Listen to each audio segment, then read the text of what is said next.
Underwood. Thin ice!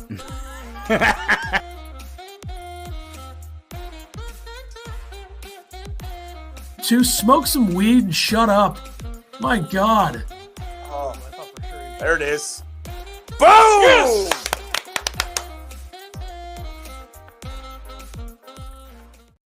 Okay, episode 190. I looked up because it's right in front of me. I wanted to do my own guess. January 16th, 2024. Illinois basketball is the topic. ArmchairIllini.com. You check them out, all that stuff over there at ArmchairIllini.com. Also the Armchair Illini social media, mainly the Twitter. You can check out for sure. Posting clickbait, quote unquote, which it's got to be something to click on here, fellas, if you're going to say clickbait. But you can just check Twitter to see all that nonsense. And I completely forgot the word "the" in my response, even though it got a lot of likes. That was a mistake by me. But yeah, ArmchairIllini.com, episode 190, Illini Basketball Podcast. Coming off of a loss, I think everybody needs to relax. Everybody just relax. And I know that we do this after every loss where it's a freak out and it's over-analyzed. And I think what we need to do is listen to the coach, trust the players, and look at this loss for what it was, which was just a completely lousy performance by the team. Yeah. Bad shooting night. I think they knew their effort was bad. So, I don't know. Apparently, Illinois has lost the last 3 years during the same weekend, Martin Luther King weekend. Well, they played Purdue 2 years ago. I don't remember the others. I think somebody said it was Purdue last year, Ohio State the year before, but maybe I was wrong. The Purdue one. Maybe I'm missing a year. The Purdue one was overtime without Kofi, I believe. Okay. Curbelo that was him coming back in that game. They lost 96-88 double overtime. And maybe it was Ohio State in 2021. Last year was, I guess, Indiana. Well, that would have been a loss, but maybe they didn't play this weekend last year. Okay, last year's Minnesota. Okay, got it. Okay, well, Minnesota. I assume they won that game. Yeah, then the year before that, it was Ohio State. Yeah. Yeah. There you go. There's a reason we only have 9 viewers right now. So yeah, I think we got to give a watch party. Ethan cussed you guys all out, so that's probably why nobody's watching us anymore. Probably true. I did think about that, but I don't know what people want me to do. I just feel like I'm trying hard not to overreact in the moment and overreact to the way the team played. And I'm not going to call for anybody's head because they lost to Maryland, a team that they've struggled with no matter what their team looks like. And I think you got to give a lot of credit to Maryland in this game. And what's Maryland won 9 out of the last 11 or something crazy like that? I think Brad is 2-7 against Maryland. 2-7. That's not good. Yeah. Not good. But Willard just seems to know what to do, and Brad, is a bad coach. Willard. I love how people think Willard's been there the entire time. What's his record in Illinois? I think Willard might be 2-0. I think they've only played twice. I think they played last year at Maryland and then this year. I don't think they played it in Champaign last year, unless I'm forgetting, which I'm not, obviously, a genius. He's 0-2 against Willard. And that would mean he's 2-5 against Turgeon, so not bad. Not bad. Even in a loss, we had players of the game. Ethan, you're up there twice. I don't know why, but it's good stuff. The two whites. I'm going Luke Goody. I think many people probably thought that Goody was going to have a huge game with the way he started 3 for 3 from 3. Hot. Yeah. Illinois looked good early. I think Carl even said he was going to have a career high. Yeah, well, only had 13 points. Great stuff.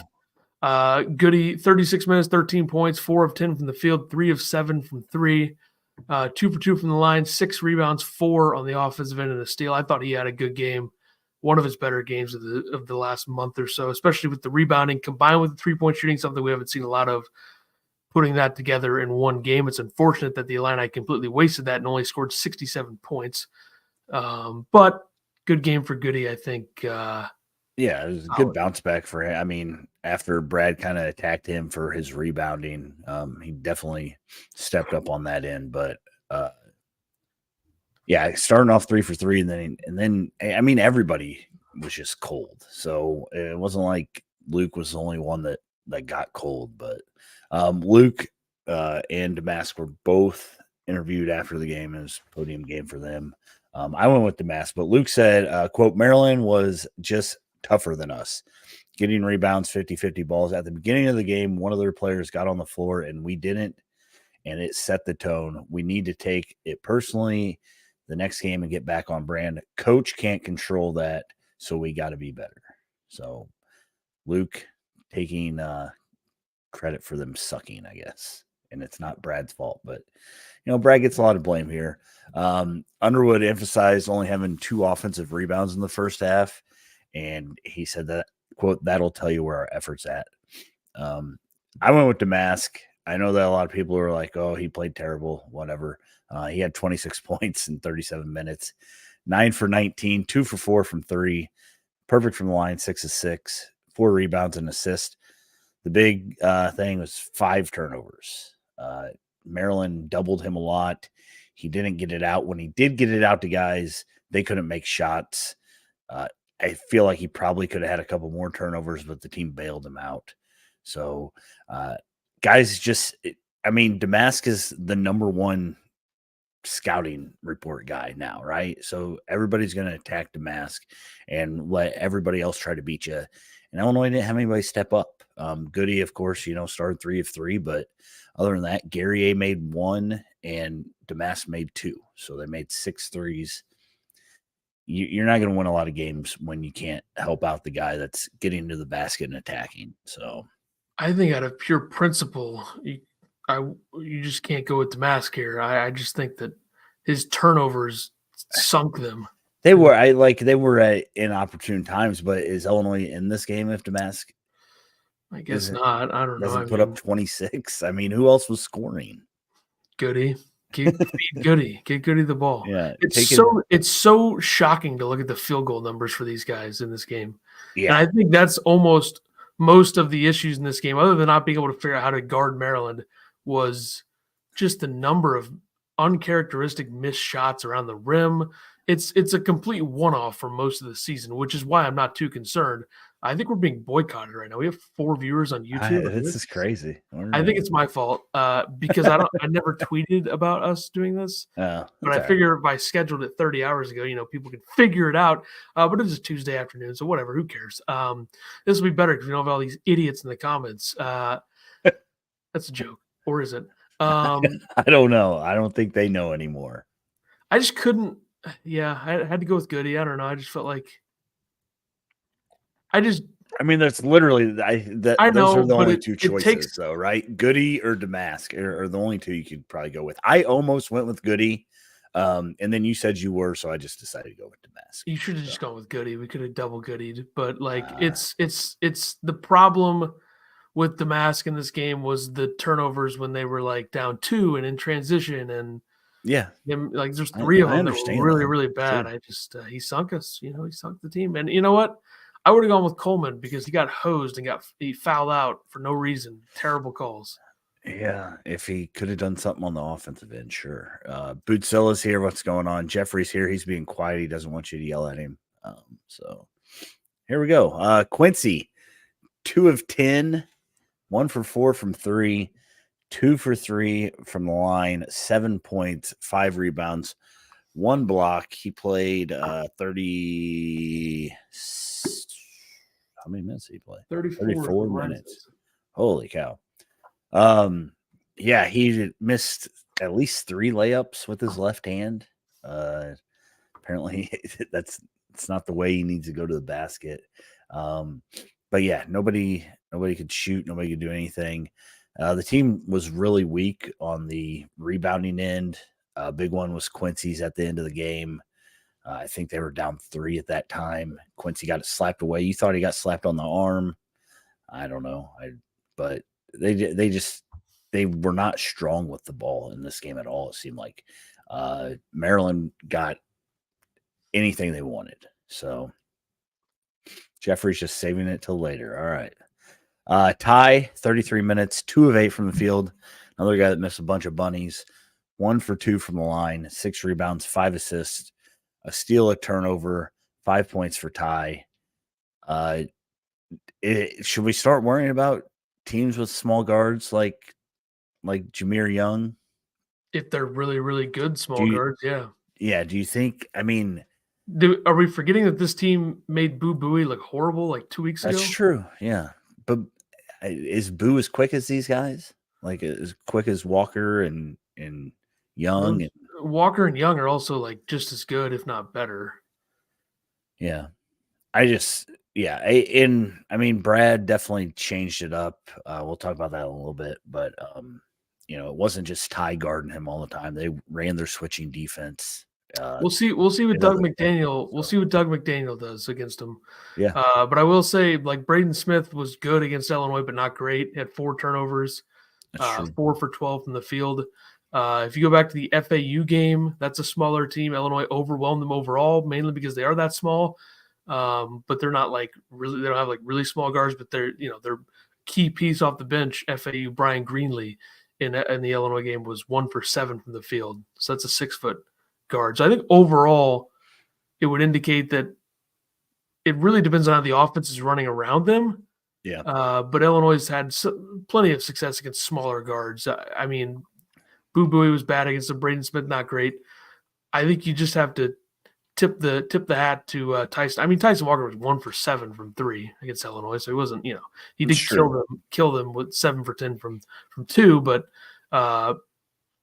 I'm not ready to worry about that yet. I mean, if Doug McDaniel has 35 on Thursday, then yeah, we'll have to have a discussion. But also, Jameer Young's like a top 3 guard in the conference right now. So yeah, he played really well. That pick and roll, Illinois had no answer for him. Jameer played 40 minutes, had 8 assists and 28 points. So yeah, pretty good. Coleman, 29 minutes, 2 of 6, 0 for 4 from 3. He was my player to watch. I wanted to see if he could keep making threes. Nobody could make threes this game. So I think Illinois is kind of due for a cold game, but kind of sucks that they didn't have any other way to score because of it. 4 or 5 from the line, 7 rebounds, 1 assist, 1 steal, 1 block. I don't know why I didn't put anybody's points up here. Maybe because they didn't score enough. 8 points for Coleman Hawkins. He did foul out. His 4th foul was kind of iffy. Dante Scott fell down and they called a foul on Coleman. And then the other one, I mean, the 50-50 call. So, but to have Coleman foul out on back-to-back plays like that hurt. Maryland, right off the bat, went straight at him. I mean, they just kept feeding the ball to Julian Reese. And then the second half, they went into a pick and roll, and Illinois could not handle the pick and roll for some reason. Willard said of Coleman, quote, he's a matchup nightmare on offense. So we decided to pound the ball inside to Julian and make Hawkins defend. And instead of switching to the perimeter, we knew that would wear him out eventually. So Willard had a game plan against Coleman, but I don't know how effective it was. I mean, I feel like Illinois not only missed a lot of shots, they passed up a lot of shots in this game too. So, Steve, what's going on? Steve says first bad game all year. First start to finish, yeah. Yeah. Yep. Even though they were up at the half, to be fair, but yeah. Off the bench, Justin Harmon, 21 minutes, 0 for 7 from the field, 0 for 3 from 3. Just a rough game for Harmon. 1 for 2 from the line, 1 point, 3 rebounds, 1 assist, 1 steal. Brad went after him in the postgame and said he was minus 16. Talked about how he was, guarding one of the best guards in the league against Michigan State, and then he had a game like this. So, Brad said he wasn't targeting him, but he kind of targeted him. So, Dane, I think that Illinois fans were more mad that Dane didn't play this game than anything. But 10 minutes for him, 7 points, 2 of 4, 3 of 4 from the line, 4 rebounds, 1 steal. Underwood said, quote, Dane's going to help us. We need his physicality It's not about offense. We can't throw Dane the ball 18 feet from the rim and have him shoot a 15-foot jump hook, then go down and get back screened for a layup. We have to have him guarding better and not making mistakes that affect other people. That's my fault. Brad was not happy after this game, obviously, but I think they do need to start giving more minutes to Dane and Hansberry just to take the load off of some of these guys. It's still only January. I agree. Yeah, the five. Yes, and you've said it a lot. This team's best when they're running that 5-out offense, but that doesn't mean they can't be good. Posting up Dane and doing things, and I don't know. It seems like Brad lets a lot of other guys make mistakes, but as soon as Dane makes a mistake, it's a quick hook. So I think that's just because Brad knows that the team is at their best when they have Coleman at the 5, and he probably wants to get Coleman back in. If Coleman's not playing, if Coleman's playing with Dane, then he wants to get Quincy back in. So yeah, and he's gonna play those guys 32 to 35 every game. Yeah, and he did play Dane and Coleman a little bit together in this game. And there had to be something that happened on the defensive end that pissed Brad off. So Jeff says Brad beats on Dane unfairly. The second he makes a mistake, he pulls him. That's why I think he does have a quick hook on Dane. So I don't know. There's a reason why. He's not putting Dane in to give him like serious, let's run some stuff for Dane offense. He's putting him in to give other guys a rest. I think it's weird that he made a comment about, him getting the ball 18 feet from the hoop and taking a 15. He didn't take a 15-foot jump shot in this game, did he? He has before, I guess. I know, yeah. He usually makes the lefties from 15 feet, though. So probably more like 10 feet. He might have. It wasn't 15 feet, but I think he did take like a 6-foot. Yeah, I mean, there were so many missed shots. It's hard to remember. Yeah, I think he airballed a 6-footer hook. So, other notes and quotes: Illinois shot 32.8% from the field, 27.3% from 3, 6 of 22. They started the second half. What were they? 2 of 20 or 2 of 19? It was 2 for 19. Really bad. Can we address this comment here? Sure. That is such wild speculation and guessing. Says, if we doubled Dane's minutes, he's second or third leading scorer and top rebounder. Who do you sit though, Jeff? Doubling his minutes would put him at 22 minutes. Okay, last season he played 20 minutes per game, averaged 9.5 points and 5.5 rebounds. And with how many more options there are to score on the team than over last year, I don't think there's any way he would be. I mean, maybe third leading scorer, maybe. Yeah, he wouldn't be the top rebounder. There's 0% chance of that. I think. I mean, he's averaging 3.9 rebounds per game right now. I don't know how much that goes up. I just think there's so many different rebounders in this team. Hayden agrees with Jeff and wants to get him on the pod. Matt says, and he gives up a bunch on D. He's very hit or miss, I would say, in the defensive end. But I think Illinois as a whole has kind of struggled in some areas. That's the thing is they were so bad defensively this game that did it matter if you threw Dane in there for a little bit more? I also think it being a different team from last year would make it harder for Dane. If Shannon not being here changes that a little bit, but you still have Damask, Guerrier, Hawkins, Goody, Harmon are probably all guys that are going to score. Maybe not Harmon, but guys that are going to score more or get more opportunities to score than Dane. But I don't know. Can Dane just transfer to Minnesota or something? I like him, but this conversation's enough. Steve says every game. We don't have to question everything, by the way, people. I mean, I think Brad is to the point where he's tired of getting the same questions over and over. Every decision doesn't need to be questioned. Yeah. Especially for a guy who has done nothing but win here. And it's sometimes you have to trust him. Obviously, there's been some bad decisions and some mistakes, but can we trust him once? I mean, I don't know. Whatever. People think that I'm a mouthpiece for Brad probably, but I'm not. Steve says, I really expected DGL to play more. Not sure why he didn't play sick. I just don't think this was a game Brad felt comfortable throwing him in or Nico.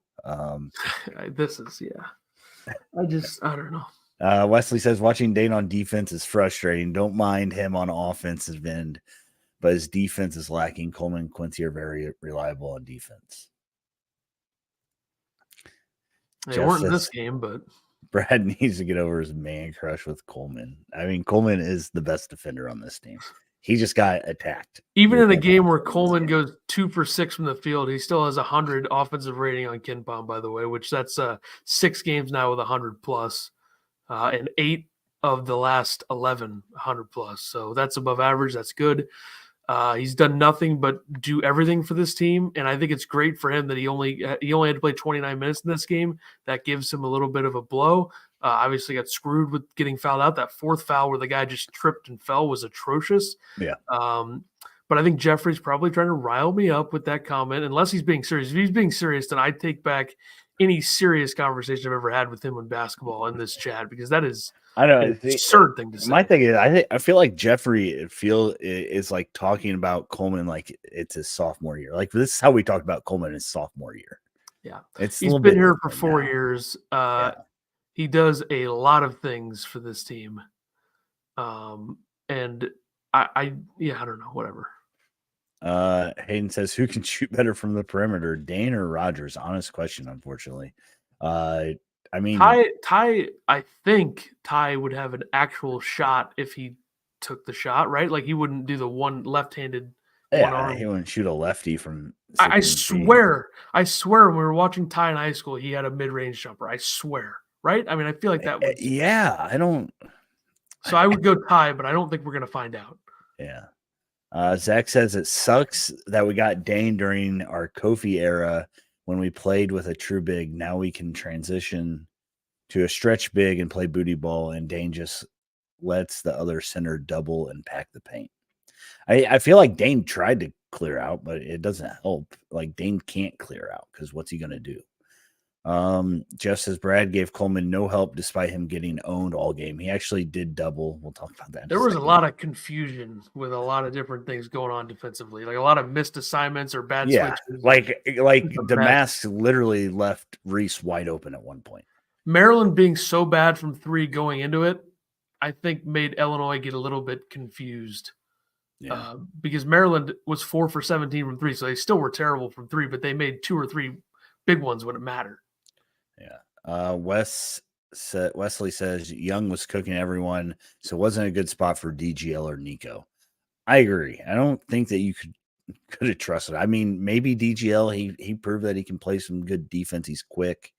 But when you needed offensive production, I don't know if DGL's going to help you. I think you rely on Harmon bouncing back or starting to knock down shots over DGL, hopefully making something. Jimmy says, any chance TSJ comes back this year? I guess there's always a chance. I don't know what percentage of chance that is, but hopefully we'll know more this week. But Jeffrey says this team looked like the only thing they practice on was trying to get Ty more involved in scoring. It worked against Michigan State. That's true. Illinois was 8 for 24 on layups. I mean, if you're going to complain, why don't you complain about that a little bit more? Underwood said, quote, their layups, how can you get a better shot than a layup? The easiest shot God created when he created basketball, didn't know God created basketball, but okay, was a layup and or a dunk. A layup, and sometimes you need to make a tough one. Has anybody seen Naismith and God in the same room? No. What was I going to say? The Illinois defense was a disaster in this game. They still only gave up 76 points. So that's not that. If Maryland was good outside of Young or Reese, they'd probably score 85 plus without out of sorts Illinois was. And a lot of the stats would line up to where Illinois probably should have won this game, because let's think about this. Outside of they got killed inside the 3-point line. That's the only area where they got killed. Illinois, 52 points in the paint. Illinois had 4 turnovers outside of Damask. So 5 for Damask, 4 for the team, or 4 for the rest. That's 9. Illinois out rebounded or I guess it was 41-41, but Illinois had 4 more offensive rebounds, which probably helps when you're missing a ton of shots around the rim. Illinois +7 in free throw makes. They made 2 more threes. They made 11 fewer twos. Blocks 6-3 Maryland. That was a big stat. Geronimo had 3 blocks. Steals 5-4 Illinois. Fouls 15-14 Maryland. I think it just came down to getting beat on the interior, and Maryland made more shots when it mattered, especially in the second half. Illinois gave up 39 points after giving up 37. They got outscored 39-28 in the second half. The win probability for Illinois started to really, really, really go down. 10 minutes into the second half because they couldn't make a shot. So, yeah, it's not great for the numbers, no doubt. Yeah. Where I mentioned Julian or Young going for 28. Julian had 20 points. Brad talked about how good he was, but he also mentioned that he had 0 against Purdue. Purdue has a 7-5 guy, so I don't know why that matters as much. But he said that they were 5-way switching to slow him down. He also mentioned that they started doubling Reese when Coleman got into foul trouble. So Brad threw 3 different defenses at him. So everybody that says that Brad doesn't adjust, he threw 3 different defenses at him to try to stop them. And Illinois, the players didn't do what they were supposed to do. So Jimmy says that they just released info on the case 5 hours ago. I'll have to look at that. I haven't seen that. Hayden said Quincy missed 4 left-handed layups. Yeah, I don't know what's with Quincy in his left. I don't think he's made a left-handed layup this year. So, I would challenge that claim, by the way.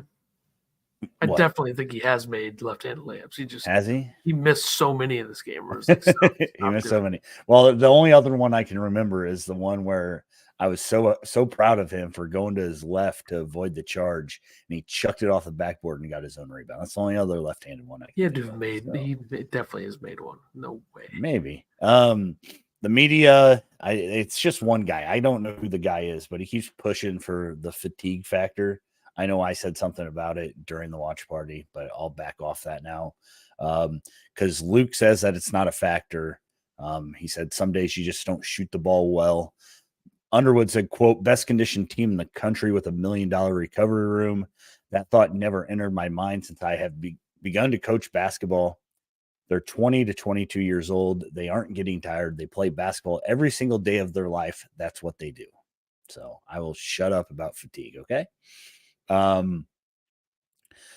said that this isn't a game where you can put in Nico. I think DGL maybe could have had some minutes, but it is what it is. Underwood said, quote, Draven and Nico, those guys' time is coming and they are going to help us. I think he just says that about everybody that doesn't play. Underwood mentioned that a lack of practice might have had something to do with it. Mentioned that, the team was gone on Friday. They were in Springfield for the hearing for Terrence Shannon. So that was disjointed. He said Saturday practice was good, but that's what happened. So I got 3 more from Brad, and then we'll finish this game. So Brad said, quote, it was coming, figuring out that sometimes when you think it's easy, you forget what makes it easy, and that's effort. We can't think we are good. We have to understand why we are good to the point we've gotten to. He said, quote, Maryland deserves all the credit, every ounce of it. It's my fault for not getting these guys in the right frame of mind defensively. I think we were as mistake prone as we've been all year. And then he made a comment about how every other top 10 team lost. So they're just joining them, but it doesn't make it feel any better. So Steve says Maryland just wanted it more. It's really that simple. I agree. Maryland came out. They wanted to win. Illinois did not look like Maryland did to Illinois what I thought Michigan State might do in terms of desperation and needing a win on the road. Illinois, this is why you need to win that Michigan State game. So and Maryland's everybody put Maryland in the top half of the Big Ten to start the season. I think I had them if I remember right. Yeah, I think I had them fourth. And they struggled at the beginning. I think they're 10-13 or 10. They've won 10 of their last 13, something like that. Yeah, that's correct. So yeah, they started 1-3. They started 1-3. Yeah, so it seems like they're figuring things out. I think that Maryland is going to be a top 6 team when everything kind of shakes out towards the end of the year, but we'll see. Their next 3 games will be interesting for sure. Yeah. Actually, their next 5, I would say.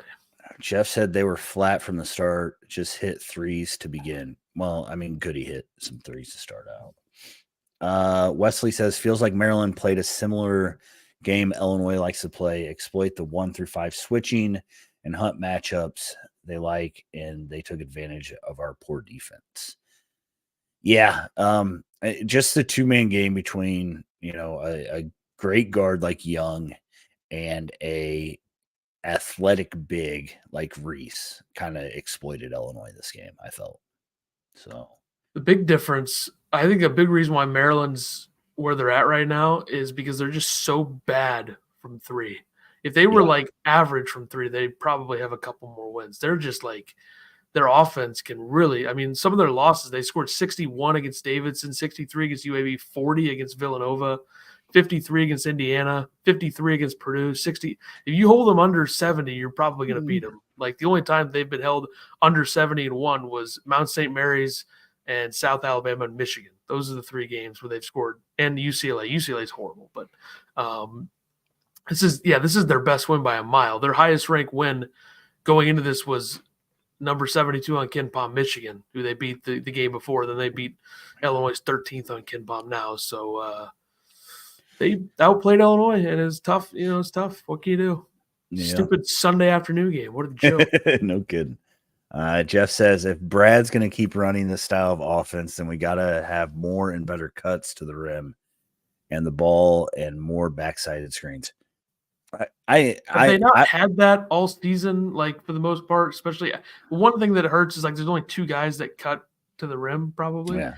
But still, there's way more of that than there's been, and there's a reason that their offensive numbers have been mostly good the entire season. So I don't see why we need to critique the style of offense after a game where they just missed a ton of shots. Like they had some good looks, missed a ton of shots.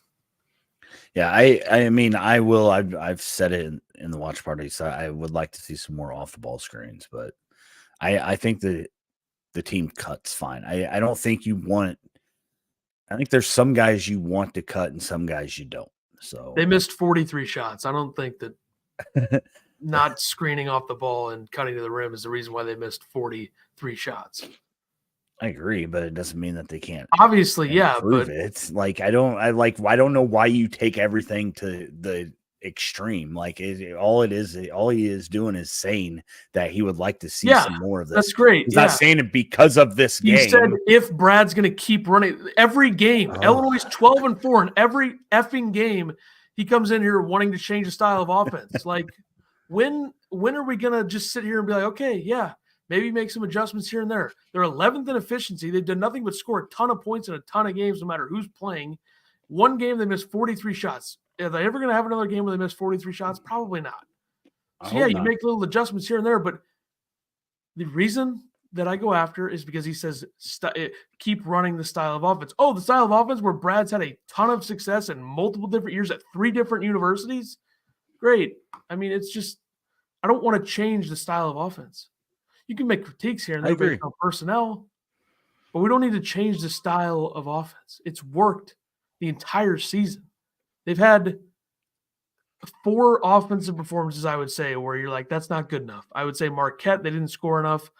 I would say Oakland, they didn't score enough. Colgate, some of this, and then this game. Sometimes you just don't make shots. Like, it's not for a lack of looks. But yeah, there's critiques you can make based on the personnel. Wesley says the overreaction from this game is wild to see from the media to the fans. Yeah, I mean, settled on the fact that that's what the media, sports fandom, and sports media is these days. That is, yeah. It's what have you done for me lately? It's a sad, sad state of affairs. Jeff says half the time they're all standing outside the arch doing nothing. You might want to rewatch right. some of the games, I would say. All right. Seems like Tyler is completely on board with you, but yeah, you guys can work that out. Said. You guys can work that out what I offline. Facebook messages. Anyways. So there you go. Thanks, Steve. Steve agrees with me. Illinois going into Ann Arbor, Michigan on Thursday night, 7:30 Central, FS1. Illinois down to 14th in the poll. A lot of movement on the poll. Not that it matters, but they are 14th. And the only reason that it matters is because it's what shows next to your name when everybody brings you up. That's the only reason it matters. They're 12-4, 3-2 in the Big Ten. Michigan having a tough year, 7-10, 2-4 in the Big Ten. Bounce back spot for the Illini. Wolverines have had a rough season. They're coming off of a win, though. They won yesterday against Ohio State. Ohio State seemed like they had it in control there a little bit in the second half, but Michigan came storming back and beat them. Doug McDaniel had a good game against Ohio State. He'll play in this one as well. He's got a 6-game suspension, but it's on the road only, which seems very high schoolish. Insane. They had lost 5 in a row before beating Ohio State. So I think sometimes you'd rather a team not have 6 losses in a row, especially when there's some talent on this team, no doubt. They got home losses this season to Long Beach State, McNeese State, Indiana, Minnesota. A couple of those teams are better than people think, but whatever. Michigan projected lineup. Point guard Doug McDaniel, as mentioned above, 5'11", 175 sophomore, 11th in conference play for assist rate, which probably not great, but it's a number. 39% from 3 on the year. They got Namari Burnett, 6'4", 200-pound guard, senior Texas Tech transfer, Chicago native. Probably mentioned with Illinois a couple times in terms of recruiting and transfer portal stuff, but never happened. And what can you do? I mean, it was pretty much a year later, but Illinois stealing Terrence Shannon away from Michigan, and then Michigan getting Namari Burnett with the Texas Tech connections and stuff, and McCullough going to Kansas. But despite that Shannon is no longer playing right now, I think we will take that trade any day of the week, given the way Shannon played last season. Anyway, Terrence Williams, forward, 6'7", 225 senior, 45% from deep. Glue guy, been there forever, been playing a lot. I think this is his 4th year there. He's played a lot, so similar to Coleman in that regard, but shooting really well from 3, hit pretty much the dagger against Ohio State from the corner yesterday. The 4, Olivier Kumwa, 6'9", 235, senior, transfer from Tennessee, averaging 17.7 rebounds, 2 assists, probably their best overall player. Then at the 5, it's Terrace Reed, 6'10", 265 sophomore, 0 blocks in the last 3 games after having 5 against Minnesota. So we'll see how Illinois approaches the matchup here with the, pretty good-sized team outside of McDaniel being a smaller guard. They got, 6'7", 6'9" at the 3 and the 4 positions, but we'll see how Brad approaches it. Hopefully he has a good plan. I mean, obviously he's had a ton of success against Michigan. KenPom numbers, adjusted offensive efficiency, Illinois 11th, Michigan 41st. Defensive efficiency, Illinois 32nd, Michigan 131st. Michigan's savior and the reason why their offense has been what it's been is they are very good from 3. They're 20th in the country, 38.3%. Illinois 79th at the percentage of defending the 3, so that would be the percentage of what teams shoot against Illinois. And then D1 experience, Illinois 15th, Michigan 185th. So Illinois far more experienced than this Michigan team, despite the fact this Michigan team does have 3 starters that are seniors. So players to watch. Yeah, I'm not going to lie. I haven't watched a lot of Michigan basketball this year, so I don't know much about them. But I'm going to go with Ty Rodgers and Doug McDaniel just because that guard matchup that's kind of been the thing to watch lately. It's crazy that Doug McDaniel gets to play at home and not on the road, but that's where we're at. So can Ty stop a little guard? Can Ty make some layups, get some rebounds? And Brad was pretty upset about his rebounding the last few games. So Ty's got to step up a little bit. So no doubt. I'm going Quincy Guerrier for Illinois, and I think that's really because he's probably going to be guarding Kumwa to start the game, I would think, unless they just want to throw him on Reed. And Quincy's got to make some shots. And I'm going Kumwa for Michigan. He's their best player. Not even close. Had a huge game in the tournament at Tennessee last year against Duke. So we'll see. I think this is going to be a pretty high-scoring game. I think it'll be similar to the 2022 game in Ann Arbor with the final score of let's see, it was what, February? Let me find it here. Hang on. 93-85. I think was the score. Okay, so that was the score for that game. Kofi had 27, Plummer had 26. I think the score is going to be more in that range than the home game against Michigan that year that was 68-53. I think this game's going to be a higher scoring affair. And I think Michigan, I don't know the numbers on this, but I bet Michigan's better shooting at home than they are on the road. It seems like they score a lot more points at home. I mean, you look at the numbers, 99, 92, 86, 75, 83, 87. Nope, that's 76. Whoops. But you never know. Whatever. It's going to be a higher scoring game. So, predictions. I'm going to go with Illinois to win this one. Got to have a little bounce back game. Michigan struggled. Juwan brought in the Fab Five to get these guys pumped up. So we'll see how that works for Michigan. But give me Illinois winning 81-77. Yeah, I think that this is going to be a shootout. So one thing Illinois needs to avoid, I'm going 87-79 Illinois. They need to avoid Michigan shooting 12 for 23 from three like they did against Ohio State. That can't happen. And then Ohio State on the flip side shooting 3 for 25. Yeah, so, Ohio State didn't shoot well, did they? But then I think it also exposes Michigan maybe being a one-trick pony in this spot at least. They 12 for 23 from three, but they only scored 73 points. So not great from two. They're good from two. They're fine. Illinois is better, but Michigan can definitely score points. So Illinois is going to have to be much sharper defensively. I probably should have run the numbers on Brad's record against Michigan. I'm sure we could find that pretty quickly, but he's done well against the Wolverines, despite, obviously nothing is ever going to top maybe the best win outside of in regular season play. I think the best win of the Brad Underwood era, which the only thing that takes away from it is that there were no fans, was the Michigan game in February of 2021. Iowa was out. Michigan was ranked second. Illinois was ranked fourth. They go in there. They destroyed them, beat them by 20. That's the best Underwood win against Michigan. So, and maybe the best win of the Underwood era. It's good stuff. A couple big wins over Iowa in the season as well, but I don't think anything tops that one. Adam Miller had a big game.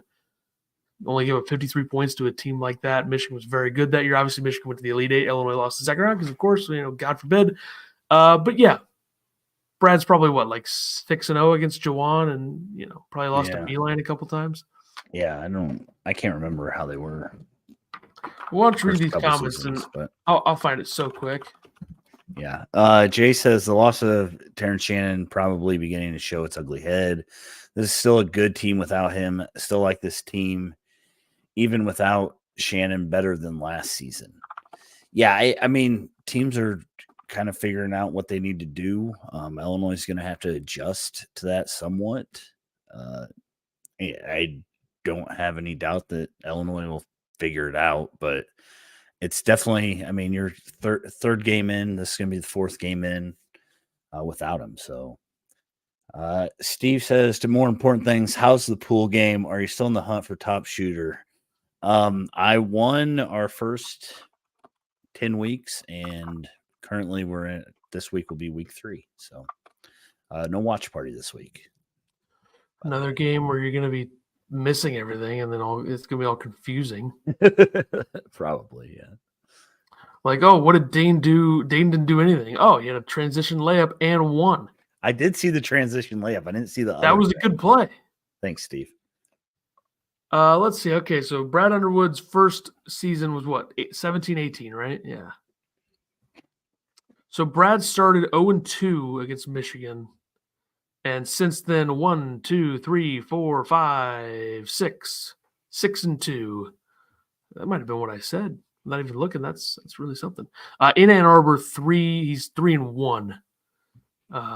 With a 2-point win, a 23-point win, an 8-point win, and a 10-point loss. But obviously, that was a bad year. I don't remember Juwan's first season, but Yeah, I don't, maybe No he hasn't idea. lost to him yet. Let's look.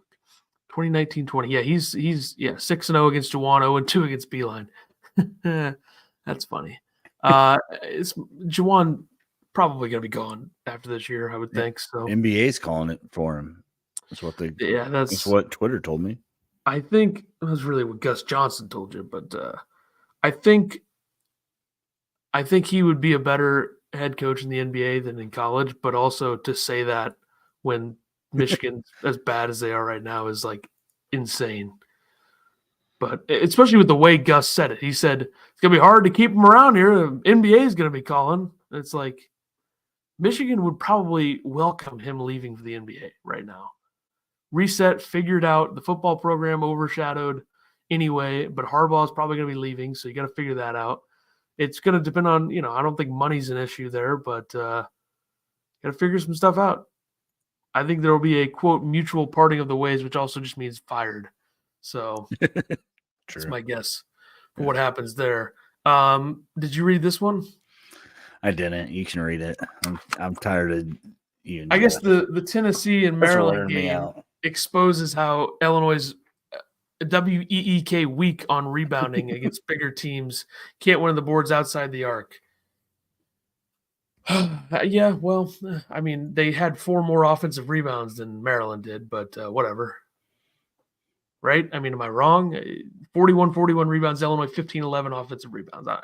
I guess some of those rebounds may have been when it didn't matter, but I don't know. I think it's an effort thing in some areas. Like you need Rogers and Goody and Guerrier and these guys to be pulling down rebounds. Like there's certain rebounds where you're like, how did an Illinois player not come away with that?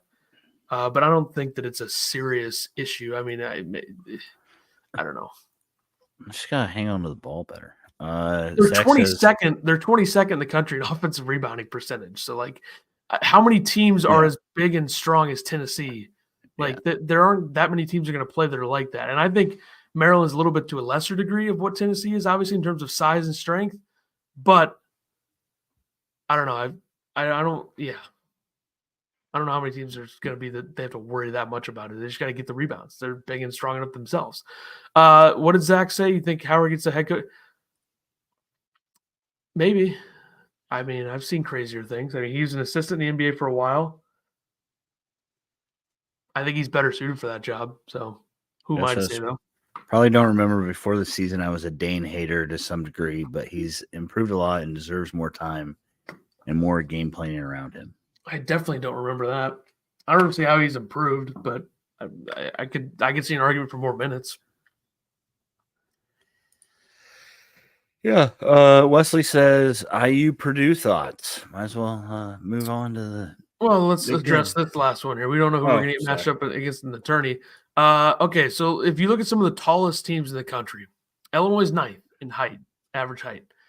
Florida State, they're not going to play them in the tournament. Utah, maybe. If Illinois slips to like a 7, maybe Utah's a 10 somehow. I don't see it. Washington State, same thing. Indiana, we'll see what happens there. Indiana's big, but they're 246 in offensive rebound percentage, so Santa Clara, not going to play. Pittsburgh, probably not. USC. Also, this is just a pointless exercise. What am I doing? Nobody wants to listen to this. We'll see what happens. If they keep getting exposed, quote unquote. I mean, you can't really use the Maryland game as an example. They had 4 more offensive rebounds than them. Now, the Tennessee game's a good one, 43-34. But also, Tennessee is super old and very good at a lot of little areas of the game, and they're good, well coached. So I think Tennessee's a bit of a different team than a lot of other teams. So Indiana, Purdue. Okay. What's up, Embroth? How you doing? Indiana, Purdue. What a game. What's the spread on that? Oh boy, I don't know. My guess would be probably at Purdue. It's got to be a bunch, right? 11.5, maybe. 9 open at 9.5. All right. Okay. I think Purdue handles Indiana easily. Yeah, it's on Peacock. Is there another game on Peacock tonight as well? Yeah, Tuesday night doubleheader. Oh, Wisconsin to Penn State. Woo! Wisconsin about ready to go 6-0 in the Big Ten. It would I be feel very about that. college basketball. It would be very college basketball if Wisconsin lost tonight, though. That's true. They are on the road. I don't know if that really matters, but Penn State has lost 3 of 4. They lost by 31 to Michigan State. They only lost Northwestern by 4. They've been better at home. I mean, they did lose to Bucknell at home, but they've been better at home in some of their bigger games. They beat Ohio State 83-80 at home. So Purdue they only lost Purdue by 17. That's not bad. Purdue looked like they were going to score 130. They only ended up with 95. So we'll see. I mean, if Wisconsin, if Penn State, who they're pretty balanced, but they're not really great on either side of the ball. The thing about Penn State this year, and this sucks, I feel bad for them, their fans at least, they were 7th in the country in three-point percentage last year. You know what they are this year? no. 315th. So when you lose everybody and you lose your coach and you lose the guys who are making threes, it's tough. They're pretty much VCU with Kanye Clary staying. Is pretty much what they are, which is unfortunate. I feel bad for them. But either way, hopefully Penn State wins tonight. Bring Wisconsin back in the pack. Wisconsin's got a 2-game lead in the Big Ten right now, 5-0. Jeffrey says Auburn and Alabama. I mean, cross that bridge when we get there. There's other areas of the game to worry about than rebounding, even though it's very important. And I think some of the rebounding issues come from ball luck, I would say. Like in hockey, they say puck luck. Sometimes it just doesn't bounce your way. Yeah. And sometimes it doesn't bounce your way. Illinois has gotten a lot of that this year, it seems. Especially against Purdue. Yeah. So you got to clean everything up. And when you're coming off the loss, you got to clean everything up. But I just feel like we're bringing up new concerns or new worries that we don't really need to address right now. Also, we're not the coaches, so maybe they're thinking about this. And, everybody here, including us morons. But Dane Fife had an interesting tweet. I thought a very good tweet if you want interaction, which he did. His Big Ten rankings, top 14, he had Wisconsin 1, Purdue 2. He went to Indiana, by the way. He played at Indiana. He was a head coach at Purdue Fort Wayne, an assistant at Indiana, assistant at Michigan State. So he had Wisconsin 1, Purdue 2, Indiana 3, Northwestern 4. I'm just going to pull it up. What am I doing here? Stupid. There you go. He had this. Michigan State 5, Nebraska 6, Illinois 7, Ohio State 8, Minnesota 9, Iowa 10, Michigan 11, Maryland 12, Penn State 13, Rutgers 14. So, yeah, I mean, look. That's something. Ant Wright quote tweeted and said they're going to come for you. I responded to his quote tweet saying, good for impressions. Dane Fife responded and said exactly. And then I also quote tweeted on the podcast account laughing at Indiana at 3. And then he said, where would you have him? Then I said 5 to 7 range. I think it's fair, more towards the 7 range. And then he said he's not using analytics or something and fair. And it's like whatever. If you want clicks or impressions, you got them. But I think the most egregious thing about this is Indiana at 3. That is insane. Yeah. And I think Maryland's much better than 12. I think Ohio State's probably like 7th right now, so I guess that's fine. Illinois, I still think is probably 3 or 4. Michigan State 5 is fine. I think Nebraska 6 is fine. I think Purdue should be 1, Wisconsin 2. And then I think you probably go Northwestern's not better than Michigan State. I know they beat them, but I don't trust that team down the stretch. I think Michigan State's better.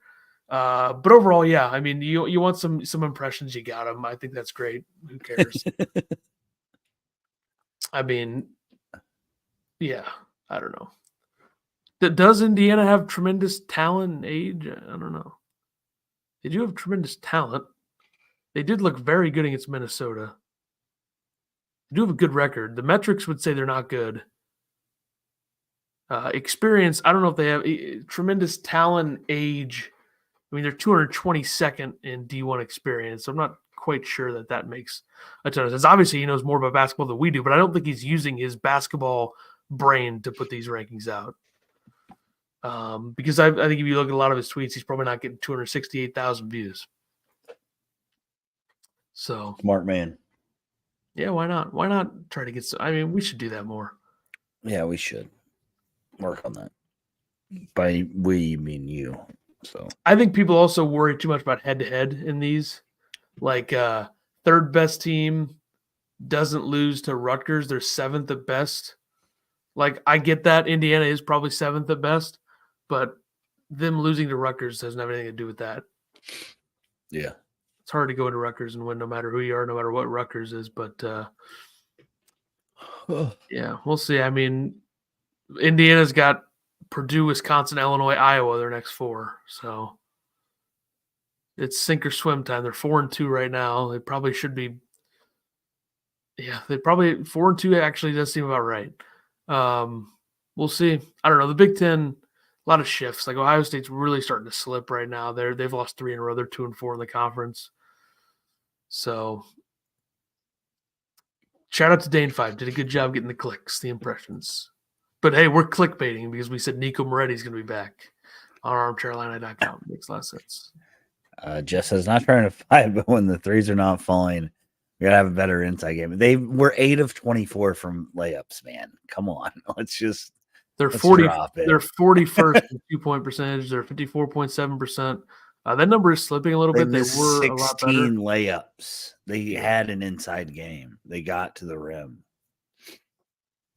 We can't pick apart every single thing. I would think. Nothing was falling in the Maryland game. You know, it's that simple, folks. It's that simple. So yeah, all right, good stuff, everybody. Are we done? Yeah. What else is there? I mean, I don't know. You were talking really slow to try to get this to an hour, but I don't think it's gonna happen. I don't even want to at this point. It's just, okay. Well, as always, I want to thank the Alamo Steakhouse and Saloon at 700 East Broadway Avenue in Mattoon, Illinois. You can find them online at www.alamo-steakhouse.com. Wednesday, I think, is the only special I haven't told you guys about. It's a chicken penne in a vodka and tomato cream sauce. On Saturday, they have their steakhouse meatloaf. If you guys would want to sponsor us for our episodes or our watch parties, you can reach out to us at Twitter or email us at illinibasketballpodcast@gmail.com. As always, thanks for showing up. It was slow in the beginning. There was 4 of you here, so appreciate you guys coming out, even if, there's arguing things. It makes it fun. Don't forget to give us a thumbs up, subscribe. Still pushing to 500, and share, comment, all that stuff. So appreciate you guys. And you're the one worried about arguing. You're the one worried about arguing with you, and it's annoying me. The arguing is good. It's good. Like you exhausted me in the watch party. Like I came home and I told my wife how exhausted I was because of you. I was on edge, pre-playoff game. Hard to relax. That was a bad spot. But I just don't like the way that everything's trending to where we have to react and draw conclusions from everything, and it's annoying. So thanks, Jeff, for keeping us on our toes and reminding us that is where the fandom and media is heading, and it really sucks. But it's true. If you want to be that way, go ahead. All right. I am the same guy who wanted Underwood fired because they lost to Missouri. I mean, that's not a fireable offense. It was early though. It was, only a few years. We didn't know as much about Brad as we know now. Okay. Correct. He's a winner. All right. Hopefully Illinois takes care of business Thursday.